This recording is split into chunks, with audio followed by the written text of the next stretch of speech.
Hey guys, this is Jon and Austin, and this is another episode of the Meatgistics podcast. Had some technical difficulties there. Austin had no voice, apparently. Yeah, I don't know. I just come in and do what I'm told. You blew it up. It's so good. The bad part is that this sausage is getting cold, and this is Philly brat that I have made for something we're doing here. One Friday a month, we make some sausage or something and have like a company hangout on the back deck.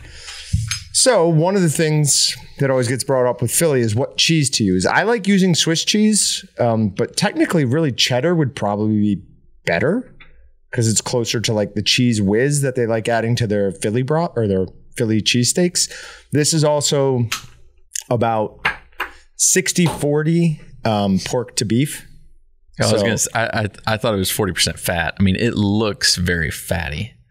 When you were cutting into it, it was just fat oozing everywhere. Don't hold back. Don't hold back. Just go ahead. Be as insulting as you want. You can cut your own sausage, I'll tell you that much. I'm just going to take a whole one and dunk it right in the container. I think it works over here. Patrick is playing with audio still. Perfect. When you say they, you're talking about people from Philadelphia or something? Born and raised? I mean, that is a delicious bratwurst. I don't think it needs the cheese whiz. It's better with the cheese whiz. You think so? Mm-hmm.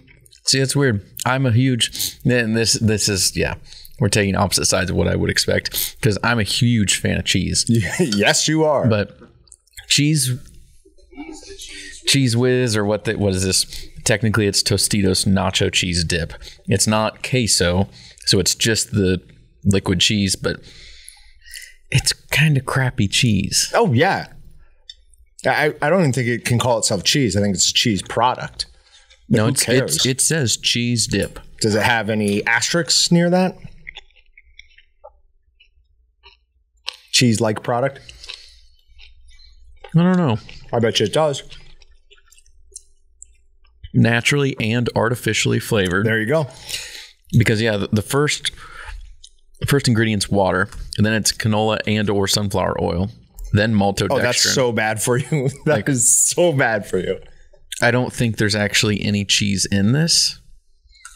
It eventually gets down the list to natural and artificial flavors. So it's all just literally processed seed oils. There's no cheese in here. No. But it's delicious, and if I could mainline it into my body right now, I would. I haven't eaten enough today. So I'm just going to keep being disgusting. I don't think I've eaten it all today. I actually came by.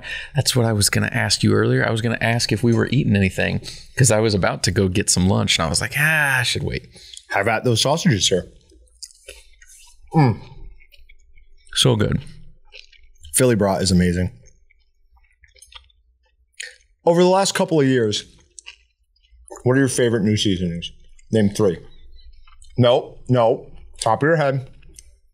I don't even know. He always wants to go to either the biz site or the website. Just what are some of your favorite new seasonings? Oh. This should not be that hard a question. Sausage seasonings or just all including over. Rubs and stuff? Including everything.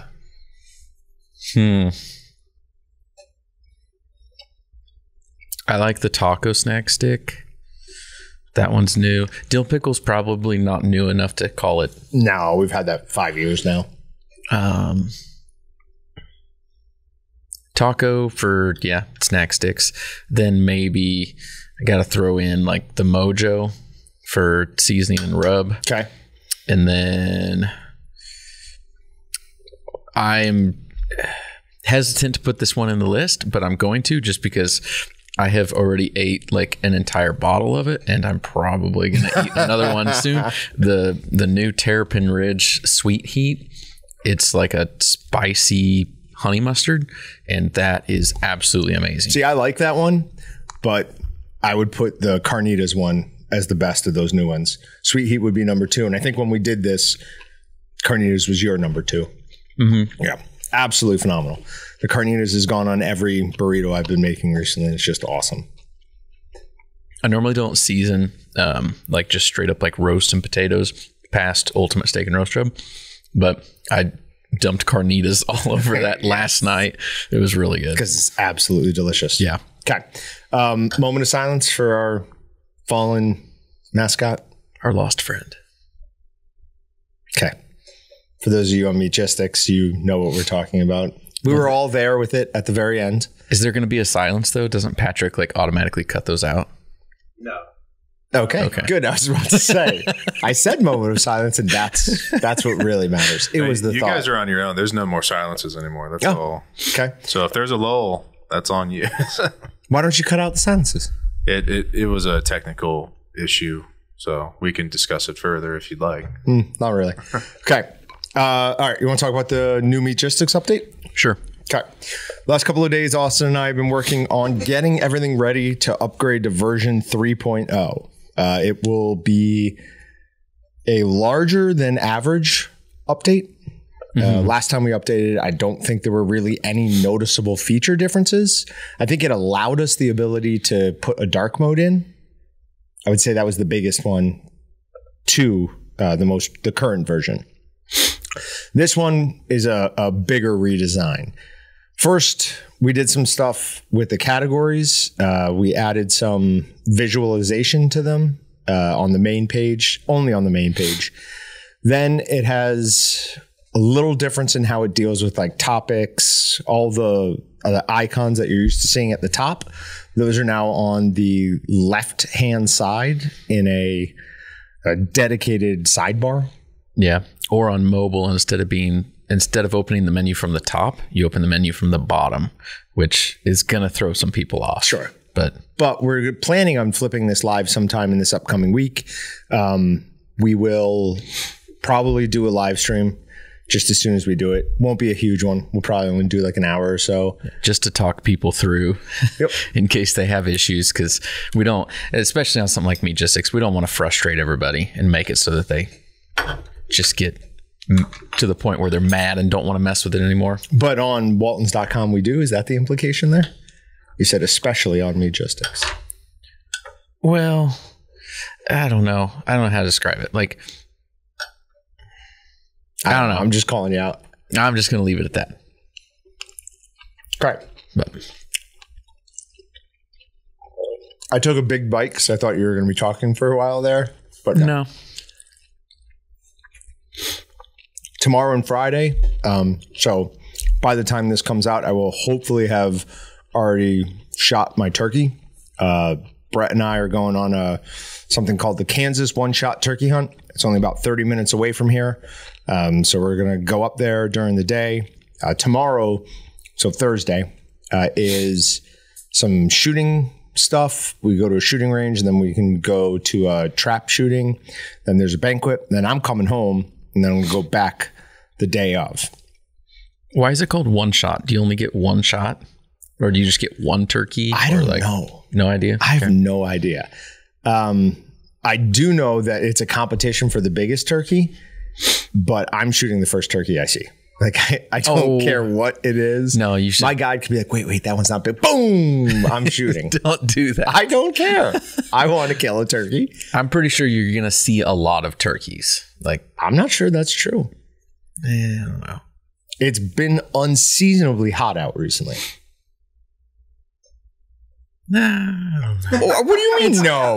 It's April, and it's the beginning of April, and it was 80-something degrees the other day. That's normal. That is not normal. How long have you lived in Kansas? Not long enough, I don't think. Patrick, is that normal? I prefer not to get involved. Yeah.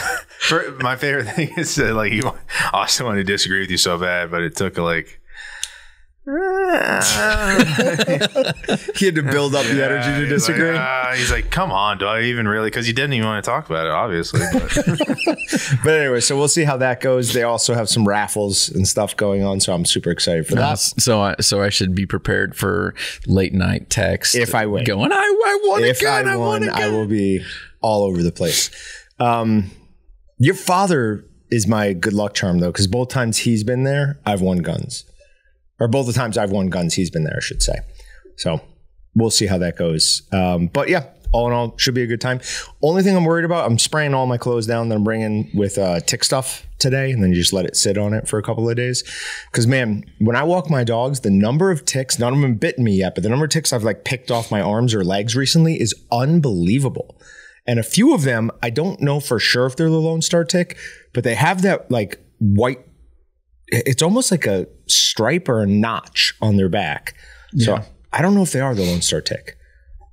But they could be anywhere on you right now and you wouldn't know. I don't know, but Austin doesn't like ticks. I told John a couple days ago, I told him to go home and stay home, and he didn't. He's not listening, so I'm going to have to write him up for not following. Did they really freak you out that bad? Like any tick, or is it specifically the fact that you might get allergic to meat? It's just any ticks. I don't you like just don't like them at all, huh? Yeah.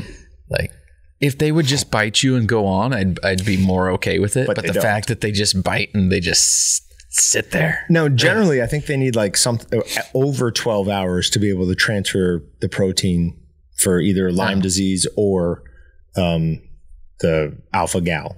I'm not going to look up and find out if that's factually accurate, but I'm going to commit that to my memory as 100% factually accurate, because that makes me feel a lot better. Oh God, it's only been 11 hours. I'm fine. So yeah, so I'll let everybody know how that goes. Hopefully we've got a big turkey to play with next week. I don't know what we'll make with it. My initial response was freeze it and make turkey jerky, but I don't know. Maybe make something a little bit more gourmet. I don't know. Based upon what you said you're going to do, we may not have a whole lot to even do. It's a very small turkey. If it's a small turkey and you do a body shot, no, I'm not going to do a body shot. Yeah, that's the one. I'm excited to pattern this shotgun. So, wait, you what? So the day tomorrow at the shooting range, they have like a setup station for you to pattern your shotgun. Oh, that'll be cool. Yeah. I'm looking forward to that. I'll try and take some pictures and stuff, but generally when I get to these things, I don't think about like recording things. I'm just like, yes, let's do whatever this is. The excitement for the event just overtakes your mind and everything else you should. Meeting new people and all that stuff. I generally like, it's not that I don't want to think about it. It's just my brain kind of shuts off. Yeah. So. Okay. All right. Ready to move on to Meat Matters? Let's do it. All right. I'm in a little bit better mood now than when I wrote down some of these stories. So I'm going to take a quick hit of some smelling salts. Do you want some? No. You sure? No. Is that one not as strong? It's dying off. Shake it up. Let's see if we can get it better. With it smaller now, though. I don't think you're supposed to do it multiple times in a row. I'm pretty sure you are. All right. It must have worked because you turned beet red off that. Okay. So on to Meat Matters. This one, I was deep down a rabbit hole last night, like very deep down a rabbit hole. And I found a video of a guy saying something I'd never heard before.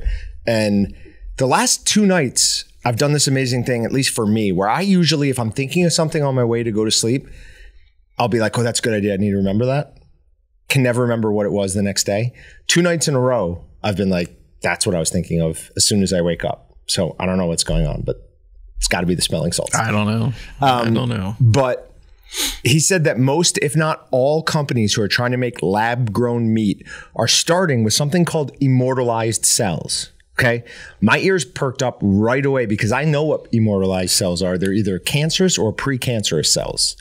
Really? So I started doing some digging. This is from an article from The Fern, and it says, does lab-grown meat have a PR problem? It says, the big honking asterisk is that normal meat cells don't just keep dividing forever. To get the cell cultures to grow at rates big enough to power a business, several companies, including the big 3, are quietly using what are called immortalized cells, something that most people have never eaten intentionally. And immortalized cells are a staple of medical research, but they are, technically speaking, precancerous and can be, in some cases, fully cancerous. Don't worry. Prominent cancer researchers tell Bloomberg Businessweek that because these cells aren't human, it's essentially impossible for people who eat them to get cancer from them, or for the precancerous or cancerous cells to replicate inside people at all. Now, the big 3 in this are companies called Believer Meats, Eat Just, and Upside Food. So Eat Just declined to comment for the story. Believer Meats Chief Scientific Officer Yakov Namias says that his company uses immortalized cells in its cultured chicken, and that his team has somehow by means he says even they don't understand, created immortalized cells that don't share any genetic signatures with cancer cells. 2 cell biologists I shared this information with expressed skepticism. Eric Schultz, Upside's Food Vice President for Global Scientific and Regulatory Affairs, says his company stands by its FDA nod and its safety protocols. Many of the inputs and processes we have been using for decades or even centuries in food, or many of these have been used for decades or centuries in food production. Our products is as safe as the chicken you eat every day. Absolutely not. You don't understand what you did to change these cells. We don't know how we did it, but no, these ones aren't cancerous. Yeah. That's absolute nonsense. So I won't say that I won't eat lab-grown meat, but I'm not eating lab-grown meat until I get more time to read into this and what exactly is going on, because I had no idea. And that just off like surface level, I'm not going to eat precancerous or cancerous cells. That just sounds stupid. That sounds like a very bad idea. I don't even if they have like FDA approval, how long, how much did they study? And if they're admitting they don't know some of it, that really worries me. Oh yeah. How many things have been approved, especially drugs have been approved only later to find out, well, this one causes fetuses to be born with no arms, right? Cures morning sickness, but horrible abnormalities in babies. Yeah. Damn. There is another level to this. In my mind, it's not quite as heinous as this, but they have to get those cells to start from somewhere. Do you know where they generally, or do you know where they get them from? I mean, my first thought would be they get them from a live animal. Okay. So they take a pregnant live cow, kill it, then get the cells from the heart of the embryo. Now, I don't necessarily care about that because both of those animals in my mind are food anyways. But if your whole thing is this is kill free, no, it's not. It's not. Why would you have to get it from the heart from the embryo? Stem cells, maybe? I don't know. So that it can divide as many times as possible. That's weird. So is when they make the meat, like what kind of meat is it? Like, is it meant to, if it was chicken, is it meant to replicate white meat or dark meat? Because if you're getting it from the heart, then it's going to replicate as like organ meat, right? You've got me, man. How's that work? I have no idea, but it's got to be, they take it and then there was that one company that was doing like the 3D printing stuff. So maybe they just make like a generic chicken cell and then they 3D print it into a chicken breast. I have no idea. But in my opinion, a huge red flag that you're using cancerous cells. And I don't care that you say it can't be transferred over. I'm not eating a tumor in an animal I kill. Like if I killed a deer and it had a big tumor and I wouldn't be like, well, gotta eat the whole thing. I'd be like, not that part for sure. Stupid. Very, very annoying. Plus I want recognition that 2 full paragraphs read with really no misspeaks. It's Ward smelling salts, bottled insanity. That's what did it. All right, moving on. Fear and loathing among union busters. So this is from the article. They're talking about the different people who go to this one convention to talk about unionizing in the industry. It says, Abruzzo's candid reminders that the National Labor Relations Board is a pro-worker agency and is formed in part to level the playing field between employees and workers. That is not and should not be a level playing field. One owns the business, the other one works for the person that owns the business. It's like my employment here. I want something to do that I like doing and that I believe in doing. You need somebody to do this job. So I give you my labor in return for money. That's not a level playing field. That's the way it works. I mean, do I have a certain amount of power in the relationship? Sure. But ultimately, it's more your decision than my decision that I get to keep showing up and working every day. Like, it's not a level playing field. It's not designed to be. You don't think it's a level playing field? At any point in time, you could just not show up. Fair point. Like I view it as equal footing. Oh, it's definitely not equal footing. At any point in time, you can say, I'm done, or I could say, you're done, or I say, I want you here, you want here. Either one of us can say yes or no, and it totally changes what happens. Sure. But if I'm the average person, I still need a job because I need a paycheck. So the options of me just going, I'm not showing up, that's not the same. I think they're wrong in it that it should be a level playing field. There needs to be a hierarchy there to keep things in order. Otherwise, if it's just the employee and the employer, oh, we're on the exact same level, you have problems with respect. You have a problem with job performance because, you know, if you're the same as me and you tell me to do something, it's like, I don't really feel like it. Well, there's still a level of authority. Sure. So then not a level playing field. Yeah. I don't know. It just depends on how you want to look at it. I want to look at it in the form of a hierarchy. Restaurant executives are on edge. Union campaigns are suddenly penetrating their industry, which employs about 10% of the American workforce and has one of the lowest unionization rates of any sector.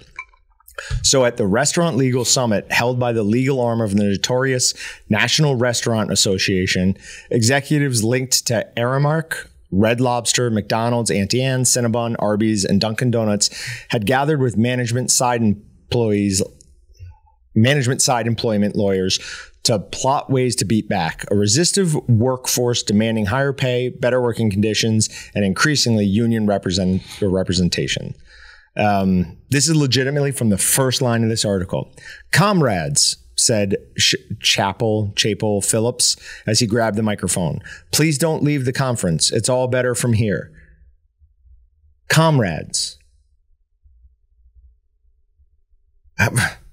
That's 20 years ago, that's a terrible insult. If someone was like, you know, hey, he calls everybody comrades. It's like, oh, okay, I'm going to wait for him outside the bar. Have some words for him. Now these people are just openly saying that they're wanting communism. Yeah, I don't know. I don't really. I know that connection, but I don't really see it that way. We're gonna take a detour here. To each their own. But what the biggest thing that is most interesting to me through this is if 10% of the workforce is across the country is in the food industry, specifically restaurant industry. If they unionize, what happens to the price of food as everyone goes out to eat? Because it could be interesting. Does that mean, would it change I don't know. I always have this just conflict and struggle in my mind every time I go out to eat and like I leave a tip and I'm like, why am I paying like the bulk of someone's salary here? Why can whoever is their employer not pay it? So would that change things and restaurant workers start to make more of a salary instead of just be reliant on tips? Yeah, if that happens, I'm not tipping anymore. But then, would that actually happen that way, or would it just be they make a normalized salary and still want a tip on top of it? I'm not giving them tips if that happens, and I'm a fairly big tipper. Yeah. Like I will start at 20 to 25% and then go up depending on how the service was. So if you want your tips from me, one individual person, you should rethink this. All right, sidetrack here. Have we done the dog versus human thing?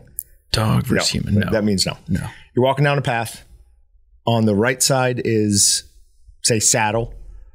And on the left side is a human you don't know, same age, same sex, same everything as you. They're both about to fall off the cliff. You can only save one. Who do you save? You save the human. Thank you.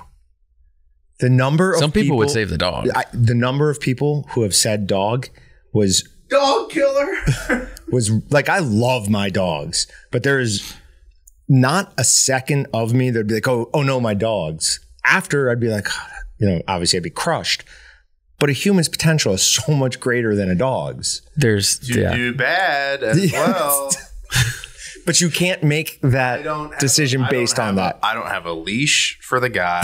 I don't have a collar for him. I have a responsibility to the dog that I signed up for, who's just jokester falling off of a cliff. This is what I've been dealing with for like. I'm trying to make the argument. It's a terrible argument.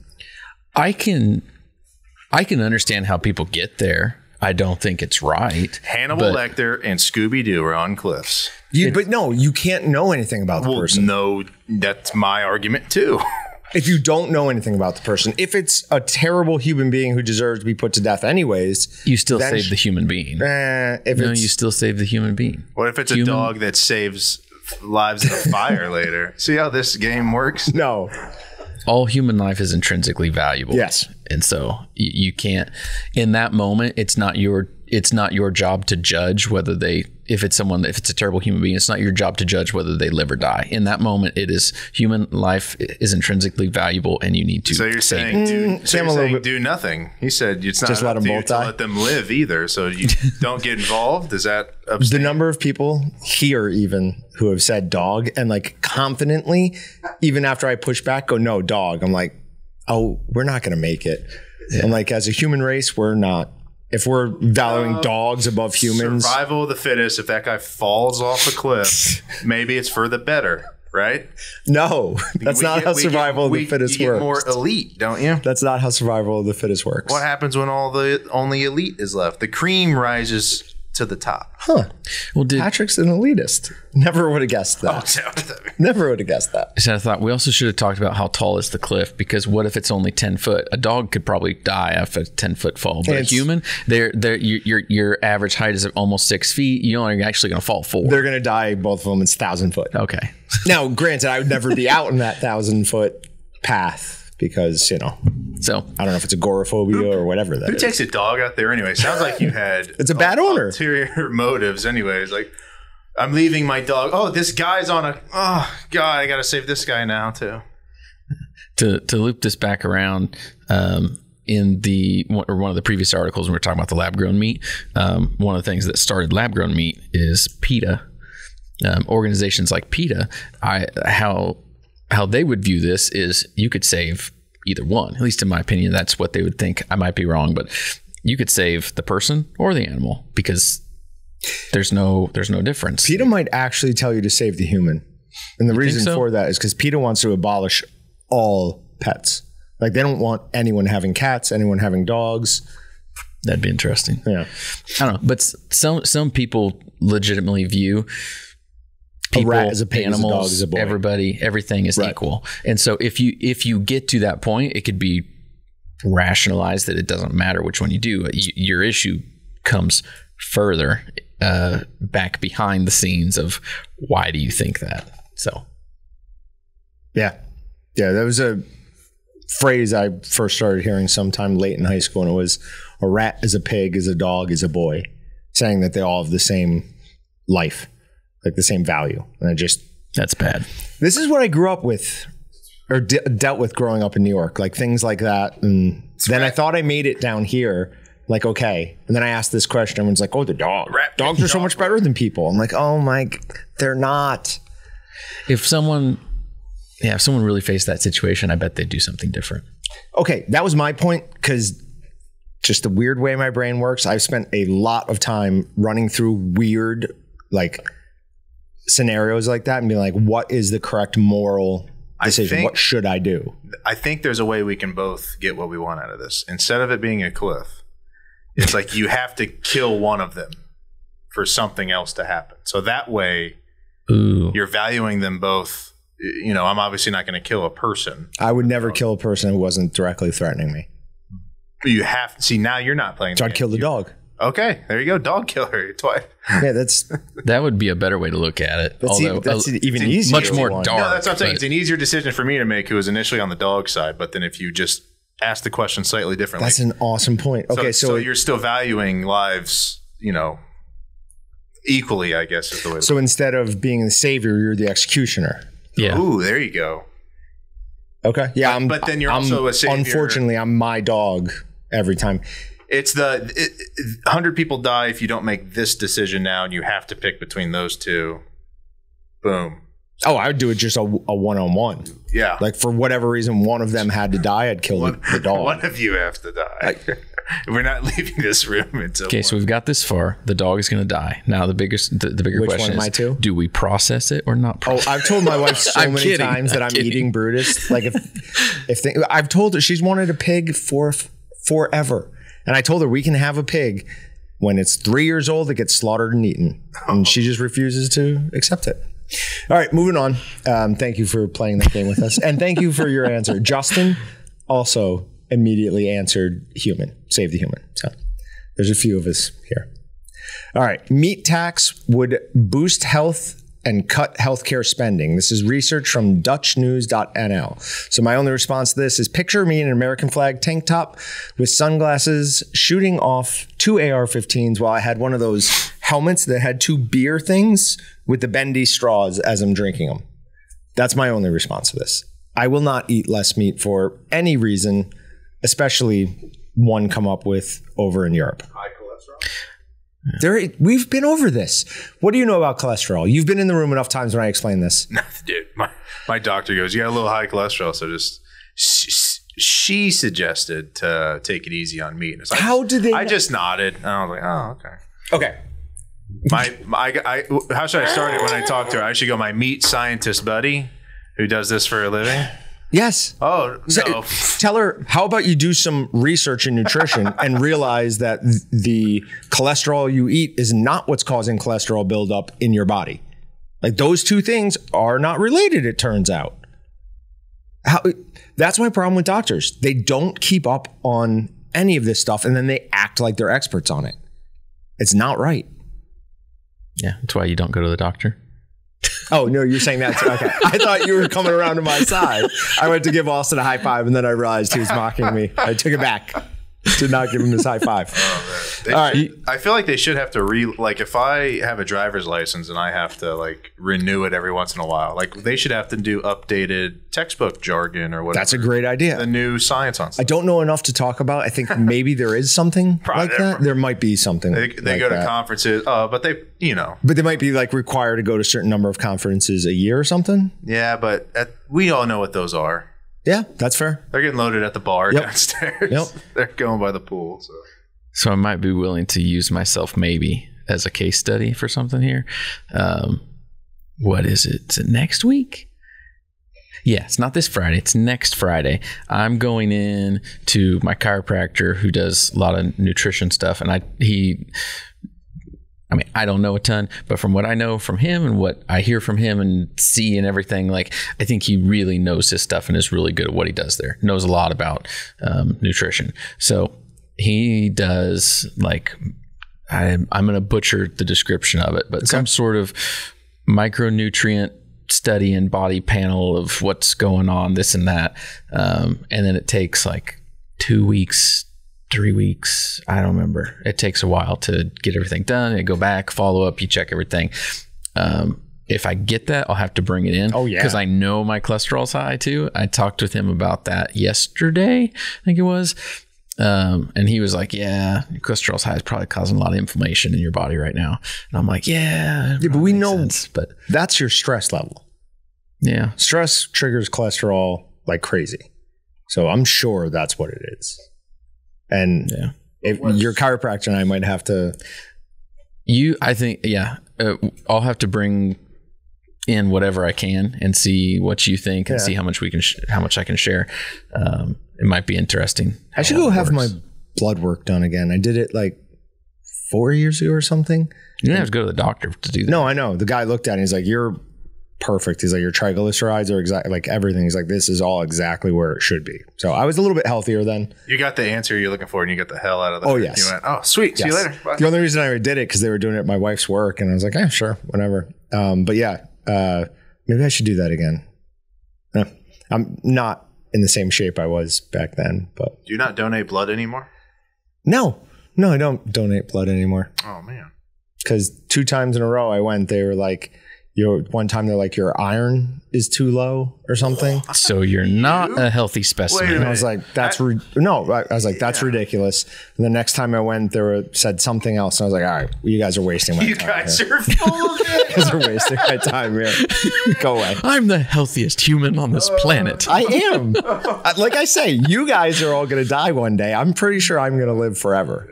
Pretty sure. It's quite possible. Not positive, but pretty sure. You might figure out a way to turn all those immortal cells into just your own cells, and now your whole body's immortal. So I'm Deadpool, basically, just cancerous body that keeps recreating. All right. 2023 NFL draft prospects rise above hefty competition at all-you-can-eat buffet. Basically, they had the top 5 offensive linemen in the draft. All of them went to a Golden Corral together, and they're like, we're going to sit down for this period of time.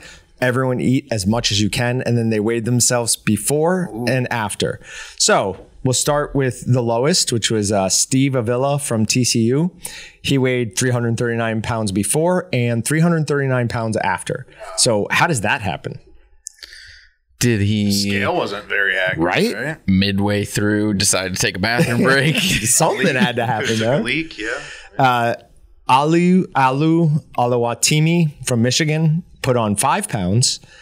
Jalen Duncan he put on 5. The first guy put on nothing, and the second guy put on 5 pounds. That guy is 4th out of 5th. Wow. Jalen Duncan from Maryland put on 6 pounds. Peter Skoronski from Northwestern, I want the Commanders to draft, put on 6.7 pounds. And Nick Saldiveri from Old Dominion put on a whopping 9.5 pounds. I got to know what that guy ate. Right? I got to see a picture of it. Unbelievable. Did they weigh immediately after, or is this like weighed one day? No, I'm pretty sure the next day. No, I'm pretty sure it's immediately after. My only comment that I wrote down here is that even odds that I could beat him, depending on how stressed I was when we sat down. Man, because if I'm stressed out, I will eat until my stomach legitimately cannot hold any more food. And then I wait 15 minutes for a little bit of digestion, and then I go right back to eating. I'm the opposite. If I'm stressed, I can't eat at all. That's the way my wife is like. I don't understand that at all. I can't get it down. Like, I'm sitting there like, I got to eat for nutrition at this point. Like, I can't even think about eating. Yeah, no, I'm the opposite. nauseous. What are you like? Both. It depends.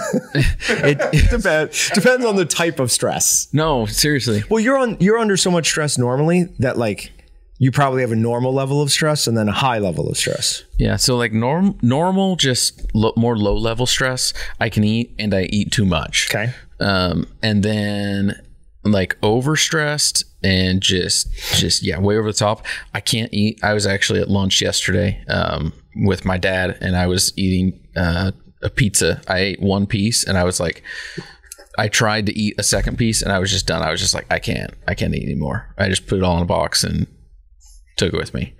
I get to a point where I can't eat. Meanwhile, I can't do it. If I was there and whatever you're talking about was stressing me out too, I would have eaten all of my pizza and then started eating yours. Yeah. There's other times where I'll sit there and I will eat the whole stinking pizza because I just get going. And yeah, I can shovel pizza. No. With his lack of sharing it too. So we got a whole pie once. We went out of town.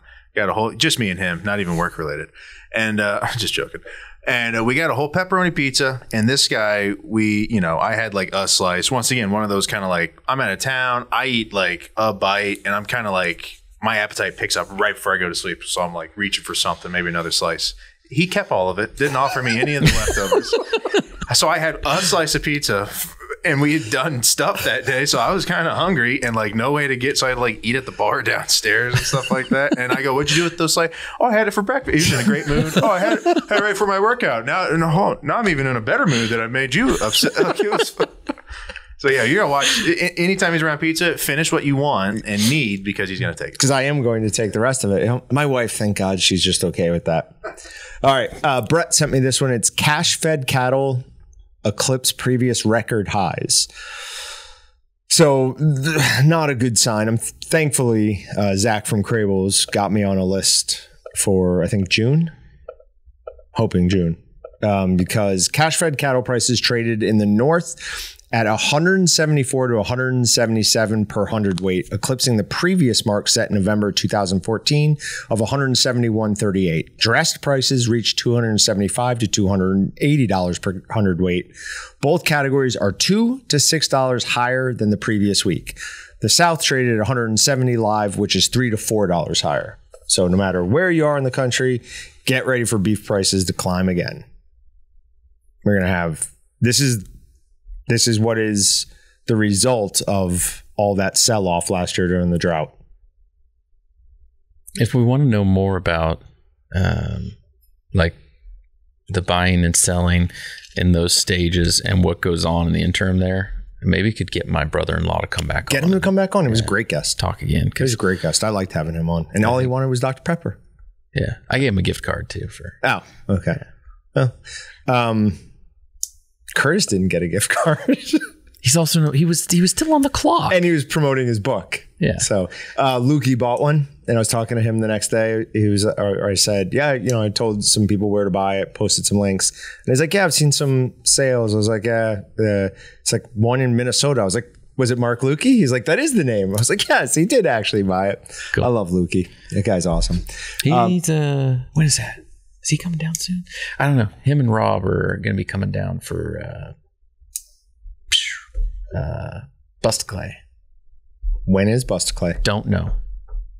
Okay, so it's not soon. I don't know. Sometimes it's in May. Sometimes it's in June.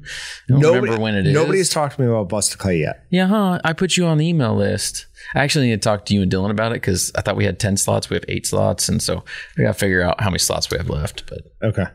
I promise you were on that email chain. I don't care about that. I'm on the list to be able to go. Yeah. Okay. Yeah. Okay. Because I wasn't able to go last year. Brett's not going, so someone else has to step up and be the leader of the group. And to be honest, you're more vocal than me, so I may coordinate it all, and then you can just vocalize everything. That'll work. Okay. Duck meat market size to grow by $1.75 billion between 2021 and 2026. The growth of the fresh duck meat segment will be significant during the forecast period. The increasing availability of fresh duck meat through supermarkets, hypermarkets, don't know what that is, convenience stores, and other distribution channels will drive the growth of the fresh duck market during the forecast period. The higher demand for protein-rich foods and the increasing disposable income are the main drivers for the growth of this segment. Okay, hold on. Before we go any further, did they really say convenience stores? Yes. Okay. When have you ever seen fresh meat available from a convenience store? I'm thinking when they say convenience store, they're thinking maybe like bodega.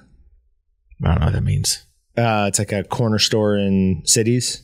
It's often run by Dominicans or. Okay. Still, it's a market. But they will have like fresh meat sometimes. Okay. But yes, that's a good catch. I love duck.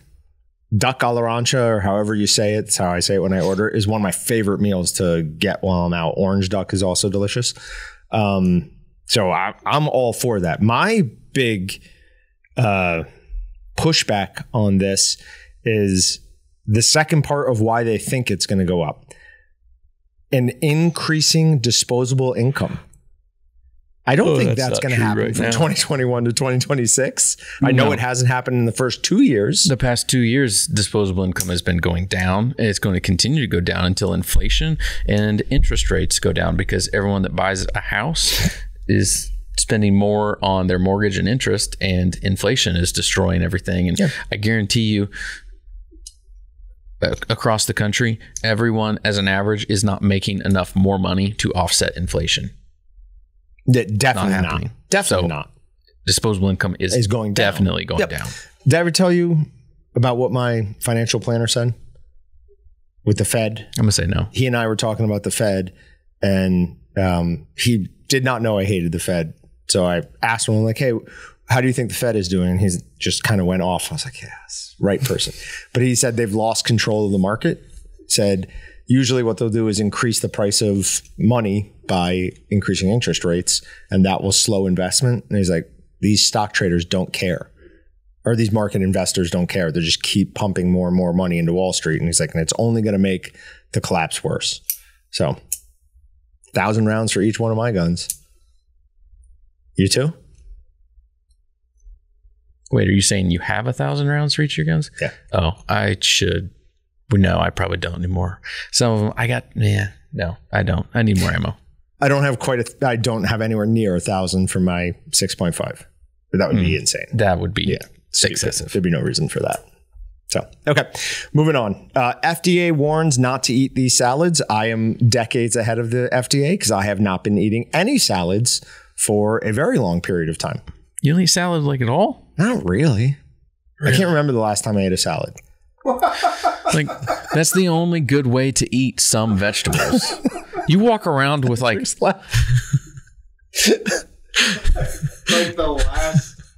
the last time I do you not go to restaurants often? Like, you don't go, oh yeah, I probably had a salad. I usually don't eat the salad. The look of disgust on your face too. I don't like salad. No, that's wrong.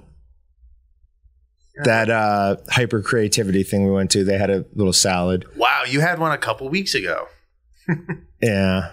But no. Okay. At home, I don't remember the last time it was before we moved down here, probably. Wow. I don't like vegetables. That's fine. You like vegetables way more than I do, and I'm totally in for salad. What vegetables do you see me eat? You were walking around with a 3-foot carrot the other day. Do you like carrots? It was 8 inches around and a foot long. I walked into Austin's office eating this thing, and he goes, whoa. You can't just come walking in holding this ridiculous carrot, eating it. You were probably thinking like, oh, what an obvious joke he's trying to make with this giant carrot. And no, that wasn't it. Just eating. So carrots and cucumbers are the only, and I don't eat snap peas. Fair.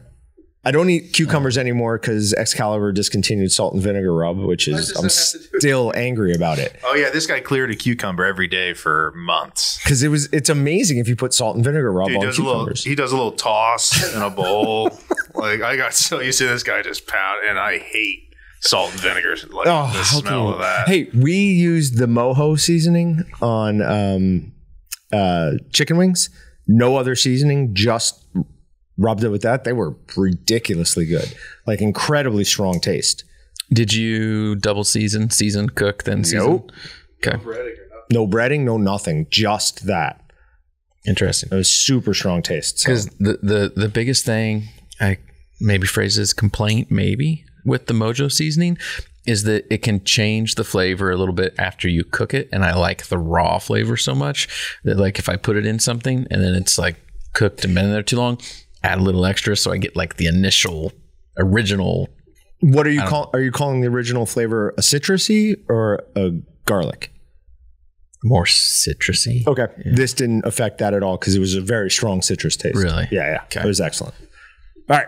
But 5.5 ounce clear plastic packages containing Fruit Ridge Farms white chicken Caesar salad with sell dates between 3/10 and 4/14.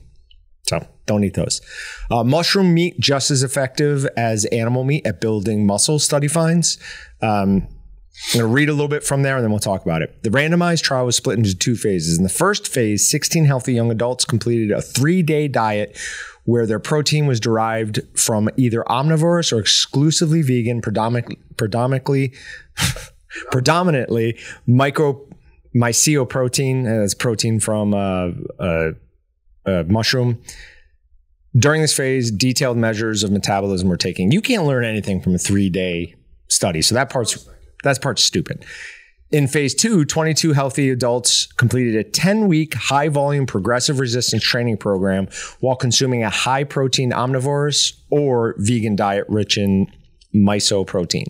The results demonstrated comparable increases in muscle mass and strength response to both diets, with no significant differences between the two. Remember that sentence. The group on the high-protein omnivorous diet gained 2.6 kilograms of whole-body lean mass, while the group of the vegan diet gained 3.1 kilograms, or 6.8 pounds. Both groups also increased the size of their thigh muscles by the same amount, 8.3% over the course of the trial. So they're calling 6.8 and 5.7 the same, and those are not the same numbers. That is a 1.1 pound difference in total muscle weight or total body weight when they said that the protein or the lean muscle was the same. So what I take away from that is if you want to put on a bunch of junk weight, go ahead and eat these mycoprotein and vegan diets. If you want to build actual lean muscle, go ahead and eat like a normal person, or even better, eat more meat.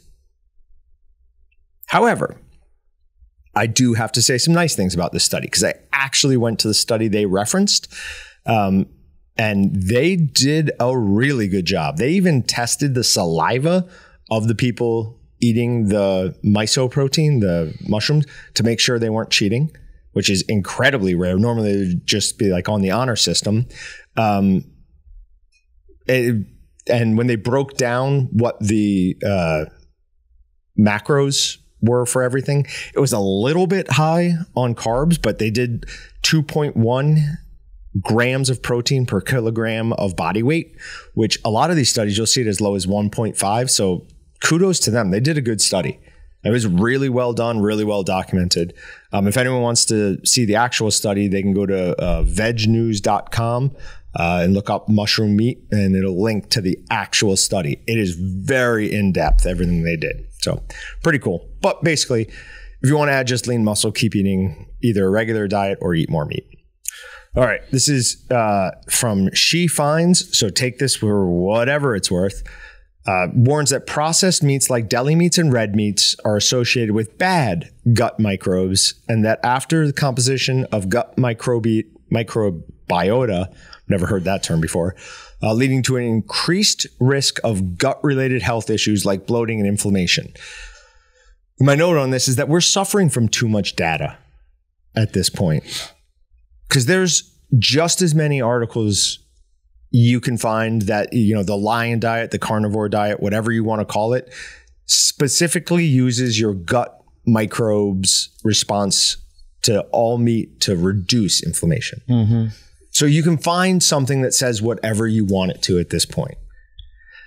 I don't think we were ready for the internet. And even though it would take away my job, I think we'd be better off if it went away. I think we'd be better off long term. Yeah, we'd probably go back to Little Prairie on the. I think the world would end. You think what? The world would end if there was no internet at this point. People could not live without it. Correct. So we'd go back. So you're a proponent for mass starvation and wait, I have to have a Tamagotchi again, is what you're telling me? No, there'd be no Tamagotchis. I said Little House on the Prairie times. Oh. I think we need to be fighting off grizzly bears. Let's just go back to the 90s. We do not have enough struggle in our life, myself included. I get so annoyed by stupid little things that don't matter. Wait, you want more struggle? Can I? No. Moving on. Let loose rattlesnakes without rattles in your office. All right. Breakfast sausage. De-rattled rattlesnakes? So we have something coming up where myself and somebody else will be going down to Texas to do a hog camp. And Texas is one of the places where apparently they're having problems with rattlesnakes without rattles. They think what has happened is I said the snakes have evolved to not have rattles because pigs hear that rattle and it's like a dinner bell for them because they don't care about getting bit and they eat the snakes. And Dylan correctly pointed out, he's like, that's not what happens. It's the one without rattles, replicate and survive, or survive and replicate. And I was like, oh yeah, of course that's what it is. All right. Breakfast sausage ranked from worst to first. We'll go through these real quick. There's a couple we want to. How do they spell worst on the article? Oh, good question, but it's regular worst. Oh. Let's rip that off. Seems like it.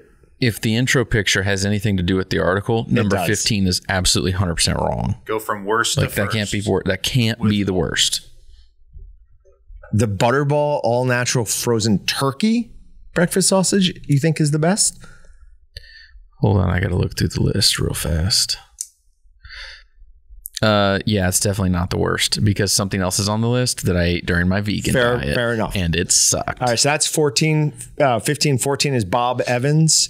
13 is Smithfield Hot Rolls. 12 is Farmland. 11 is Light Life. Give me lean sausage. Get that out of there. 10 is Banquet Brown and Serve. Those are good.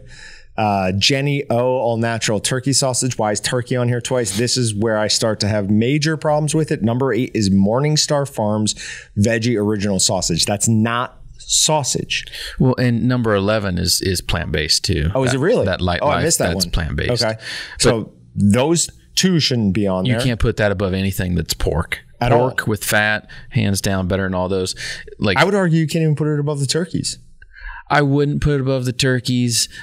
It depends on how it is. I could maybe see an argument being made in some regards, just because sometimes when you make turkey sausage, it depends. Did they just use breast or did they use like thigh meat? Because it can be very dry. Right. You get a dry turkey sausage and it's really not good. Do you remember how dry that was, though? The Morning Stars were very dry. They were just... So just as dry as the... I'm telling you, the only thing I like of theirs really is the crumbles. Honestly, no, I mean, I ate those and I didn't absolutely hate them. Yeah. Like, I was able to eat those. They're just not good. But they were not good. Right. Okay. Yeah. 7 is Applegate Farms Chicken and Maple. 6 is Jimmy Dean's. 5 is Swaggerty's. 4 is Jones All Natural.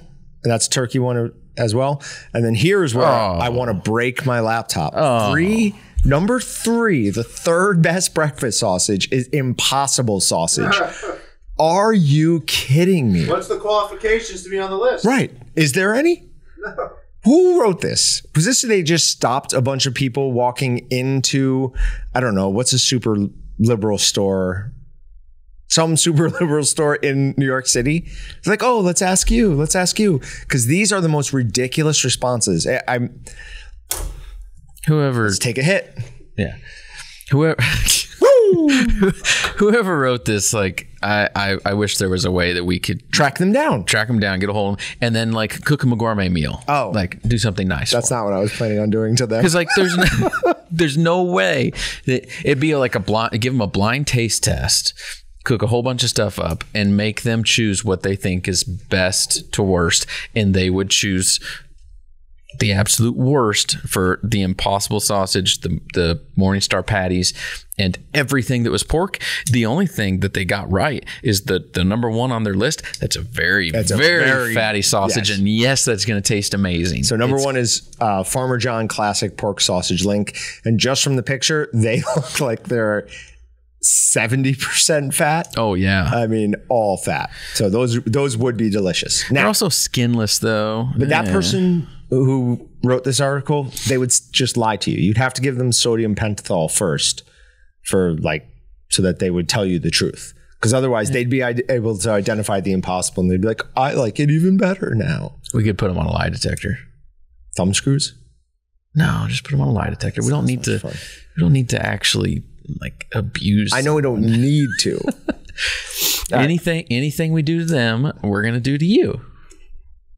I could stand up to thumb screws. Okay. Pretty sure. All right. Anything else? No. All right. That's it. We'll see you guys next week. Thanks, everybody. Thanks for checking out the Meatgistics podcast. To shop everything but the meat, head on over to waltons.com. To get your meat processing questions answered by experts and enthusiasts alike, head on over to our online community at meatgistics.com. Waltons. Everything but the meat.